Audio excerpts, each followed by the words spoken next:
પાકિસ્તાનના યુદ્ધમાં છે ને એક કિસ્સો બન્યો હતો, સમજ્યા? કોકે કીધું ગાંધી બાપુને કે આ પાકિસ્તાન વાળા સમજતા નથી, એ કે આ ભારત વાળા સમજી જાય ને તો પાકિસ્તાન. એટલે અમારે આજે બાથરૂમમાં બુલેટ પહેરવા જેવું છે. ભાઈ શાંતિ રાખજો ઘડી વાર, થોડી વાર માટે અહીંયા શાંતિ રાખજો. જ્યોતે પળંબા જુગ તંબા આદિ અંબા ઈશ્વરી બદનમ જળંબા સંદ બંબા તેજ તંબા તું ખરી હોતે હતા કંબીર હાકમ ભજે ડાકમ બમણી જગ માય પરસો દીઠ જાહર રાછ આવડ રમણી માં રાછ આવડ રમણી માં ચિંતા વિઘ્ન વિનાશની કમલાસની. એ ભાઈઓ બે જાઉં ઘડી વાર, થોડી વાર માટે 2 જ મિનિટ બોલવું છે ભાઈ. લઈ લ્યો ને તમ તારે એક ઘડી વાર માટે શાંતિ રાખી દો, પછી આપણે તમ તારે સવાર ગણ લેવો, તમ તારે મને કહેજો, હું ગણાવી. શાંતિ.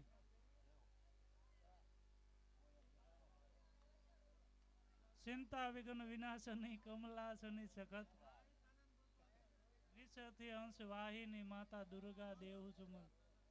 કારણ કે જે દિવ્ય આત્મા એને તિથિ નિમિત્તેનો આ પ્રોગ્રામ છે, એટલે કહેવાનું મન થાય કે શબ્દ, સંજયભાઈ મારે શબ્દ વિશે વાત કરવી છે. કારણ કે શબ્દ માટે એટલું જ કહેવાય, દુનિયા આખીના જ્ઞાનનો ભૂકો બોલાવી દીધા પછી મોટા સિદ્ધો, મોટા સાધકો, મોટા જેને કહેવાય બ્રહ્મનિષ્ઠ પુરુષોના ખોપરાની માલકોર છાછ ફેરવા પછી જે તત્વ નીકળે ને એ તત્વને શબ્દ કહેવાય. અને એની માટે દેવી પુરાણને એકરાર કરવું પડે. યા દેવી સર્વભૂતેષુ શબ્દ રૂપેણ સંસ્થિતા નમસ્તસ્ય નમસ્તસ્ય નમો નમઃ. અને એક કવિએ તો ત્યાં સુધી પણ વાત કરી છે સંજયભાઈ, શબ્દ સંભાળ કે બોલીએ, શબ્દ કો હાથ નહીં પાઉં, શબ્દને હાથ નથી, શબ્દને પગ નથી, શબ્દની કોઈ કાયા નથી, પણ એ શબ્દમાં એટલી તાકાત પડી છે. શબ્દ સંભાળ કે બોલીએ, शब्द को हाथ नहीं पाऊं, एक शब्द है औषधि और एक शब्द है घाव, एक शब्द તમારી અને મારી છાતીના પાટિયાને ફાડી નાખે અને બીજો શબ્દ ફાટી ગયેલી છાતીના પાટિયા ઉપર મલમપટ્ટી કરી નાખે. એટલે દેવી પુરાણને કહેવું પડે, યા દેવી સર્વભૂતેષુ શબ્દ રૂપેણ સંસ્થિતા નમસ્તસ્ય નમસ્તસ્ય નમો નમઃ. એ શબ્દમાં, એ સાહિત્યમાં હું અને તમે મળ્યા છીએ, ત્યારે મારે તો એટલી જ વાત કરવી છે. શબ્દને જો ખરેખર માનું રૂપ આપતા હોય સંજયભાઈ, તો મા વિશે તો કવિ એટલું જ કહી શકે કે જે મસ્તી હોય છે ને એનોમાં, તે કાંઈ સુરાલયમાં નથી હોતી. મસ્તી હોય છે નેનોમાં, તે કોઈ સુરાલયમાં નથી હોતી. અરે અમીરી હોય છે અંતરમાં, તે કોઈ મહાલયમાં નથી હોતી. અરે શીતળતા પામમાં ક્યાં ડોટ મૂકે છે માનવી, જે શાંતિ હોય છે માની ગોદમાં, તે હિમાલયમાં નથી હોતી. તમે હિમાલયની કંદરા માથે વિયા જાઓ, છતાં તમને શાંતિ ન મળે. હેતથી જો માના ખોળામાં હુવાઈ જાય ને, તો એ શાંતિ તમને અને મને ન્યા મળી જતી હોય છે. પણ માણા છે ને, એ માયાની માલકોર, વિમોલની માલકોર એટલા બધા આળગોટિયા ખાય છે. જો 10 બીચ 50 મિલે, હોય 1000 તો લાખ મગેગી, કોટી અરબ ખરબ મિલે, અસંખ્ય મિલે તો પછી ધરાપતિ હોને કી શાહ જગેગી. માણાને 10 20 50 મળે ને તો આ ધરતીનો રાજા પણ થવાનું મન થાય. એટલે સુંદરદાસજીએ કીધું, કહે સુંદર એક સંતોષ બિના તેરી ભૂખ કબૂ ન ટલેગી. સંતોષ ન હોય તો માણાની ભૂખ કોઈ દી જવાની નથી. અને છેલ્લે પિંગળસી બાપુએ પણ કીધું, મદના કર મન મેં મિઠિયા ધન મેં, જોર બદન મેં જોબન મેં, सुख नाही सपन में जीवन जन में, चपला चन में चंचन में, अब तज दे वेर वतन में, देश धरन में नाहक इन में तरसाना, अब सित जा छियाना फिर नहीं आना, जग में आखिर मर जाना. પણ એકવાર હું ને તમે એવું જીવતર જીવી લઈ. કારણ કે માણા છે ને, એની પાસે એક કુદરત છે, એને તો મારે અને તમારે માનવું જ પડે. તમે જોજો ક્યારેક અનાજની એક ગુણ એક હારે જે માણસ ખરીદી શકશે ને, એ કોઈ દિવસ ઉપાડી નહીં શકે, અને જે ઉપાડી શકશે ને કોઈ દિવસ ખરીદી નહીં શકે. આ નારાયણની પાસે, ઈશ્વરની પાસે મારી અને તમારી કરુણ વાક્તિશા છે ને, એટલે મારે અને તમારે ઈશ્વરને માનવું પડે. કદાચ આ જગતમાં હું તમારથી ચોરી કરી શકું, તમે કદાચ મારથી ચોરી કરી શકો, પણ એક તત્વ એવું છે જે તન કી જાને, જે મન કી જાને और जाने चित की चोरी, ओ साहेब से कौन छुपा सकता कि जिसके हाथ में દોરી. મારા અને તમારા જીવનની દોરી જેના હાથમાં હોય એ નારાયણથી કોણ છુપાવી શકે? પણ એ નારાયણની જો કૃપા થાય ને તો એની અપોઝિટ ભાગતો જાય. કારણ કે માયા છે ને, એના માટે અમારા અભણ કવિઓએ દોહા પણ કીધા છે કે માયા મોટી નાગણી, એના બસલા મારે અને એને ખાય, એમાંથી ઉગરે તો મોટો મણિધર થાય.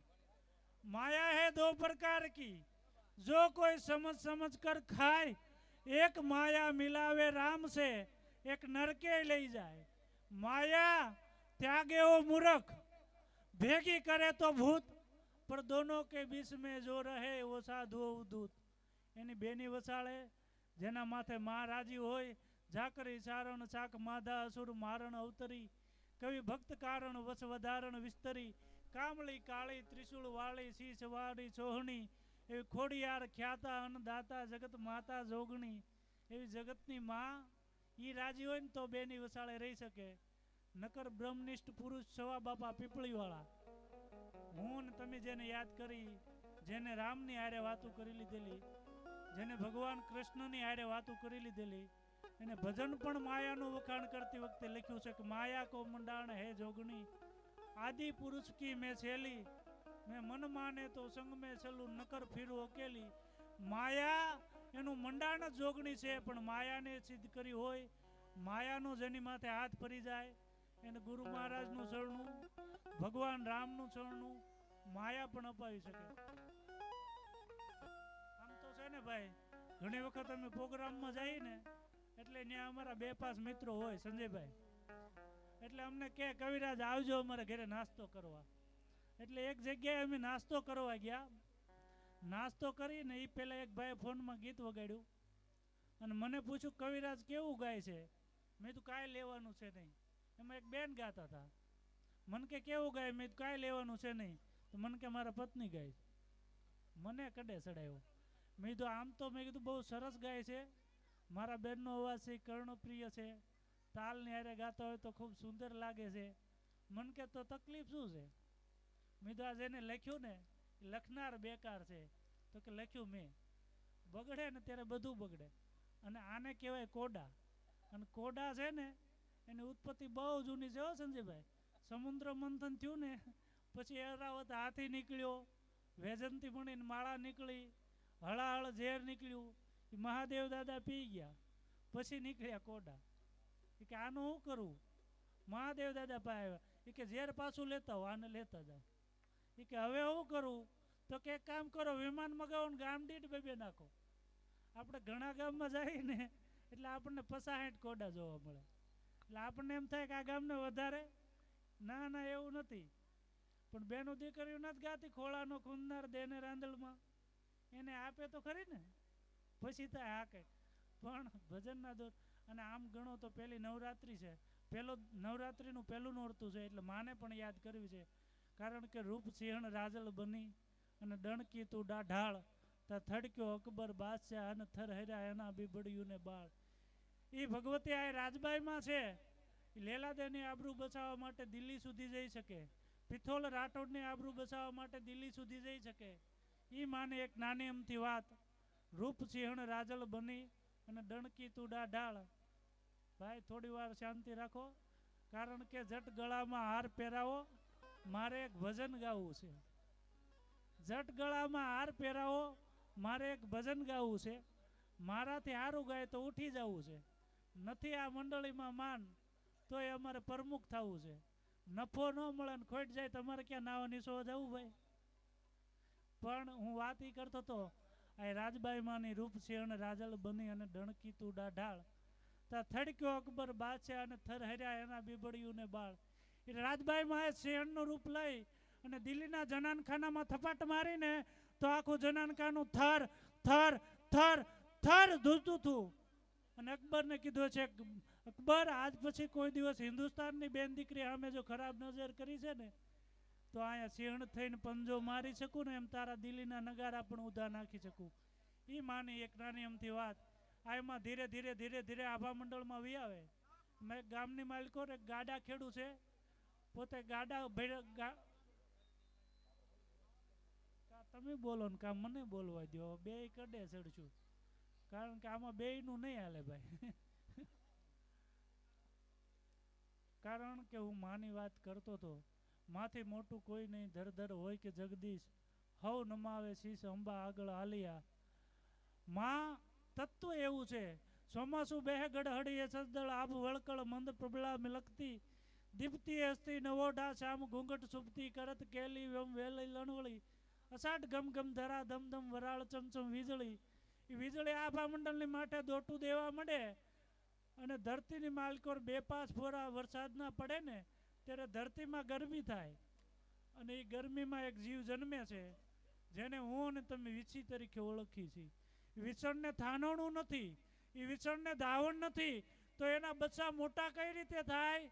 વિચરણ છે એ પોતાના બાળકોને માથે બેહી જાય, અને વિચરણના બચ્ચા ધીરે ધીરે વિચરણનું હૃદય ખાતા હોય, અને પૂરેપૂરું હૃદય ખાઈ જાય ને ત્યારે વિચરણના બચ્ચા હાલવા જેવડા થઈ જાય. મારો કહેવાનો અર્થ એ છે, એક વિચરણમાંની ખાનદાની પોતાના બાળકોને પોતાનું હૃદય ખવડાવી દેતી હોય ને એટલે દેવપુરાણને એકરાર કરીને કહેવું પડે, યા દેવી સર્વભૂતેષુ માતૃરૂપેણ સંસ્થિતા નમસ્તસ્ય નમસ્તસ્ય નમો નમઃ. હકાભાઈને આપણે સાંભળવા છે, બહુ સારા કલાકાર છે, અને એમની સાથે તો મેં ઘણા પ્રોગ્રામ પણ કર્યા છે, તો એમને રજૂ કરો એકવાર જોરદાર તાળીઓથી વધાવો ભાઈ. હારી તાળી વગાડી. હું તમારો ભાવ છે હકાભાઈ માથે.